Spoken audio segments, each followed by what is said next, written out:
Have you ever wondered why she tests you? Well, in episode number 173 of Making a Case, we talking about why women she test you. Let's get it.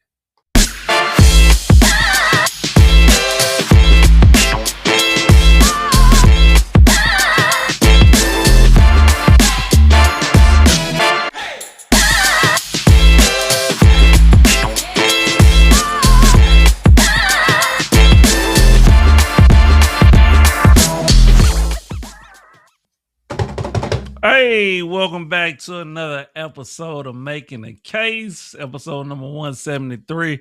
I'm your host, Dr. Jacob Isom. We got two channel norms over here.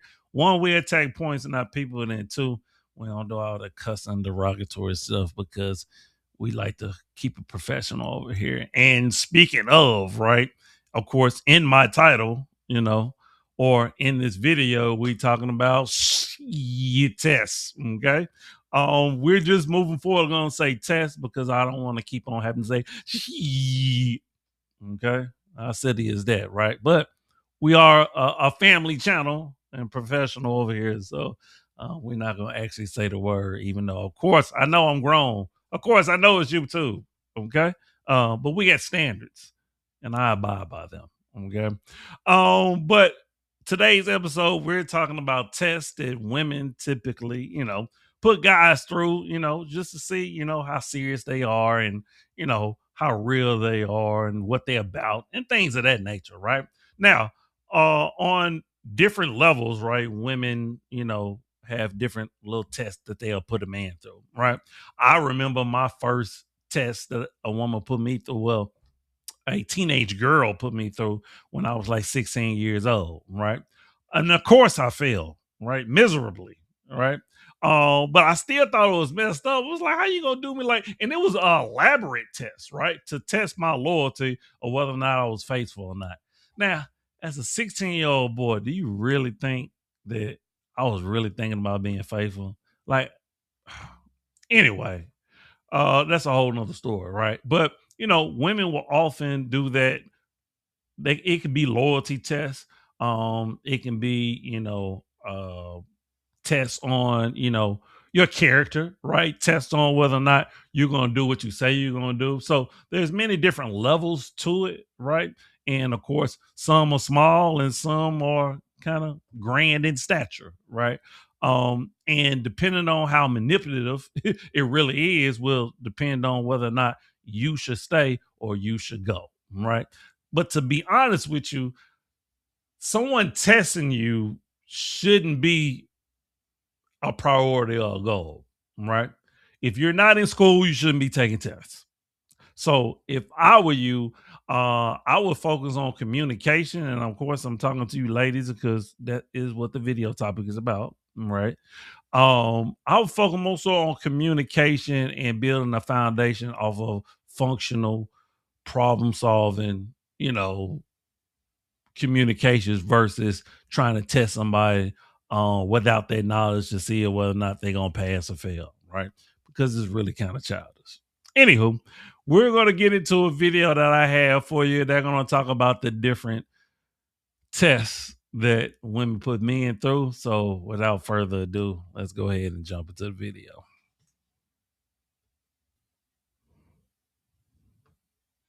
The reason why women test you is actually a good thing, because if they weren't testing you, well, then you wouldn't even be in the running. So before we get started, if you dislike tests as much as I do, hit the subscribe button. No, hit the like button. Yes. Also hit the subscribe button. If you're new to my channel, my name is Anna Jorgensen. Welcome to Just the Tip Tuesday. Biological differences. We're going to go through the biological differences because they're going to help you understand why she tests and whether or not she's serious or if it is just a test. The biological differences between men and women are simply that when you were in your mom's womb, all cozy and snug in there, you were marinating in a lot more testosterone than I was. And that means that you were born with a lot more physical strength. Your muscle density is I think it's 20 to 30% stronger than a woman's in general, biologically. Your grip strength is much stronger. You also are more aggressive. And yes, you want to spread your seed, so you, biologically at least, are Taxes was chasing updates and getting nowhere. more horny. Okay, so keeping that in mind, women don't have the physical strength that you have to be able to protect themselves. So we've developed other means of staying safe. No, it's not fun. But the good news again is that if she's testing you, you at least are in the running. Because if you're not in the running at all, she'll have no reason to test you. Because you're not in the running at all. She'll never need to count on you. She'll never need to know she can trust you. She'll never need to know that you can keep her safe. That's the bottom line. Women's primary need is to be safe physically and emotionally. Now, I actually think that's a great point that she's pointing out. The whole idea behind the biological difference, because she's testing you because she want to see if you can protect her or not, right? Now, depending on how she goes about it is the question, right? Which this is not necessarily a bad thing. A woman does want to feel safe, right? That's one of her main objectives, right? Protection, right? And provision. Okay. She has to have those two things, and man has to provide those two things. So I'm not mad at that. But once again, how a woman goes about this, and the thing about it is that she doesn't really have to test you, right? She just has to be in certain situations and predicaments and contexts in order to see whether or not she feels safe with you, right? So in that instance, it's not about a test, it's just about, okay, now we in this situation. Let me see how he responds. That makes sense. Let's keep going. And so that's why women test men, is to basically find out if you have a backbone, and if that assertive alpha masculine quality, if you have those traits, are they going to actually keep her safe, or are they going to put her in harm's way? Let's go into a true story, a case study. So this was a while ago. Once upon a time, there was a woman who met a guy. She kind of liked him, but he, on their very first date, he said that he'd just been fired from his job without just cause. And when she asked him what he was going to do about that, he said nothing. He didn't want to be bothered by having to deal with that type of conflict. Now, when she'd met him, it was a couple months. He was still out of work. He was broke. It wasn't like he had lots of money in the bank and he had, a good buffer to be able to support himself. But right away, of course, you can see that she's not going to feel emotionally safe with a man who could potentially put their future at risk by not being able to stand up for himself. Because if he can't stand up for himself, he's not going to be able to stand up for her or their future kids or their family and so on. And that might put her in a situation where she's got to pick up the slack and be the mommy and the daddy in the relationship. And that is not appealing to a woman. You have to come on, is that attractive? No, of course not. So that's why women test. And of course, if a woman says, hey, do you have a backbone? What guy is going to say no? Like, there's very few men who are going to be honest about that, because if they truly don't, like if you're too nice or you're a people pleaser, it's going to be really hard to admit that maybe you don't have a backbone because you really want it to be true. And you're hoping in your mind, or maybe even in your heart, that you can work on that and develop a backbone, and you believe that you can protect her. But she needs to see the actions that support that. So if there isn't the proof from your past behavior, then what does she have to go on? Same as you. If you're looking at a woman or considering a woman as your potential partner, you need to consider what her past has been about, because that's the only thing you have to gauge. You don't know what her future behavior will be like, but you do know what her past behavior is like. So the same thing with women when they're testing men, is they are looking at, how are you handling this situation? And in this case, with the guy who lost his job, how did he handle that situation? How was he going to handle other similar situations in the future? So she still liked him. even though that was, a bit of a red flag for her.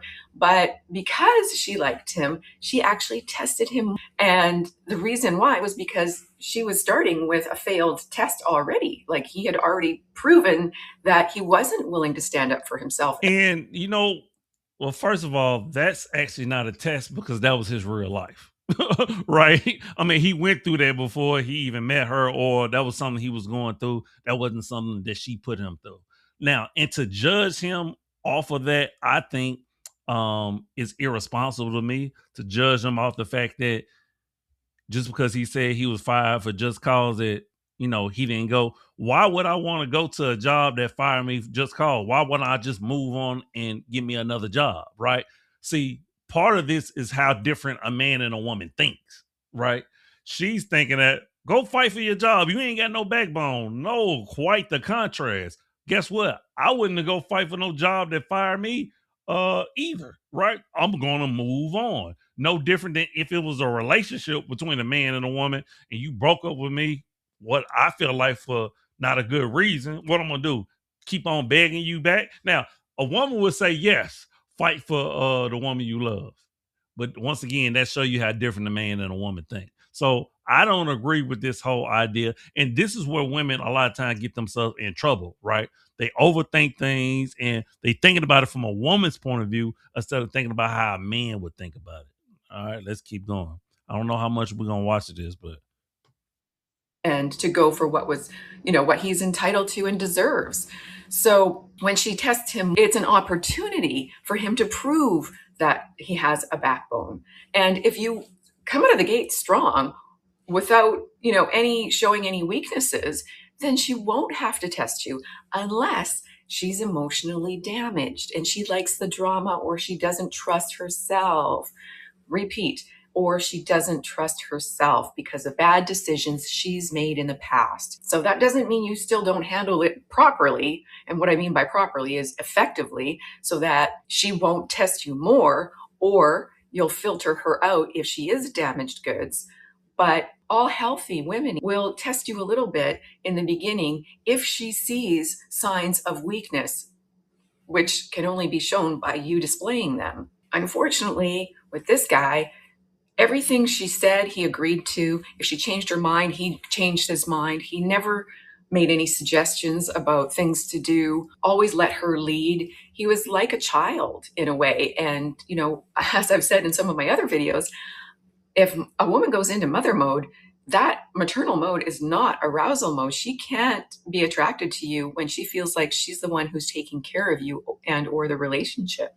That's why guys who are too nice often get rejected. And if you haven't seen my video on why nice guys get rejected, then you'll probably want to watch that. And I will leave a link below. And again, remember that men are bigger, stronger, more aggressive by nature, and hornier. So women have grown to not trust right away. It would be unreasonable to expect a woman to trust someone that she doesn't know. Here's a good way of thinking about it, so you could potentially understand her point of view. So because men are 20 to 30% bigger, stronger, etc., you have to imagine that you live in a world where there are no women at all. No women in the world, but there are 50% of the population linebackers who are 20 to 30% bigger and stronger than you, and hornier and more aggressive, and they want to bleep you. In fact, there are statistics showing that some of those linebackers are bleeping guys just like you without consent. Does that make you feel safe or less safe? Probably less safe. If that was the world you lived in, you might want to filter, maybe even test the safety of being around those linebackers in general. No offense to any linebackers, you're just the biggest guys I can think of right now, and toughest. Your perfect domain is out there. Go to Wix and make it yours. I think. Well, maybe not toughest, but up there. Anyways, you get the point. So this is the world that women live in. Women actually live in constant fear. Now, it's a low-level underlying fear. We don't consciously think about it everywhere we go, but we do at least unconsciously, subconsciously think about it wherever we go. We're always wondering where the exit is, where we feel. Now, I don't agree with that, right? Now, because if that's the case, women will be moving like men because, of course, men typically like to see where the doors and exit is, and women don't think about stuff like that. Now, women may live in it's not physical fear, it's more mental and emotional fear, particularly as it relates to relationships, right? If a woman gets hurt, now moving forward, she's going to be afraid that that guy is going to do the same thing. So that's the fear I believe women live in. But the United States of America, and I've said this before, the studies back it up, is one of the safest country for both men and women to live in, right? And if women were such in constant fear, they wouldn't go out at night. They wouldn't go on dates solo. It's a lot of other things that women feel very protected here in the United States of America, right? So we're not going to cap and get that twisted. All right. I'm gonna watch just a little bit more and then we're gonna wrap things up. Safe and what our surroundings are, our physical surroundings. So if you can imagine, whenever a woman feels safe enough to spend time alone with you, that's pretty major, knowing what she knows and now knowing what you know. And that's why if you handle her tests well, if you handle it effectively, she may not like it in the moment, but she will respect you and she will actually feel safer with you for handling that test effectively. Sometimes that means you got to put her in her place. I've done other videos on how to handle specific tests, so you'll definitely want to check those out. I'll link them at the end. All right. But in the meantime, that's we're the gonna reason. stop right there because I've heard enough. And it's not that I disagree with her. Some of the points I actually agree. Some of the points I feel like, of course, she's a woman coming at it from a woman's standpoint. But just the mere fact, the undertone is that a woman is supposed to test you. If you pass a test, then you in there. It's just like putting women on a pedestal thing that I don't agree with, right? And that's part of the problem with women nowadays, right? Women feel entitled, right? They feel like you should spend a certain amount of money on a date, take them on multiple dates. They feel like this is the expectation that is supposed to go on, right? And a lot of time that is creating the imbalance that we're often seeing. And the reason why relationships are so transactional now and they're becoming even more transactional, right? Because there's such a huge imbalance of treatment. Women are supposed to be put on the pedestal and treated this way, while the men are supposed to be spending money and passing these tests and doing all this stuff. Is just ridiculous, right? And that's part of the problem, right? Now, I will say this though, in all fairness, men test women too, right? Um, and it could be subtle and it could be big tests, but men do test women. But we don't think, she failed my test, so I'm gonna get rid of it. It's nothing like that. It's the fact that we need to see certain things if we're gonna move forward towards a commitment, right? So you can call it a test or you can call it vetting, whatever way you want to call it, right? And essentially that's what it is, even on a woman's side. But of course, it got to be extra and do too much when it comes to calling it a test. I guess it's something, it gives us something to talk about, right? But hey, I hope you enjoyed the content. We're gonna end this episode right here. Hey, let me know, what do you think? Are these tests fair, unfair? Comment, let me know what you think, man. But I appreciate you rocking with me. If you haven't, like the video, subscribe, all right, share it. Make sure people are getting this content. All right. But as always, I'm you and me. Love, always love, return. Remember, the worst thing you can do is lie to yourself, and we out. Deuces. One love.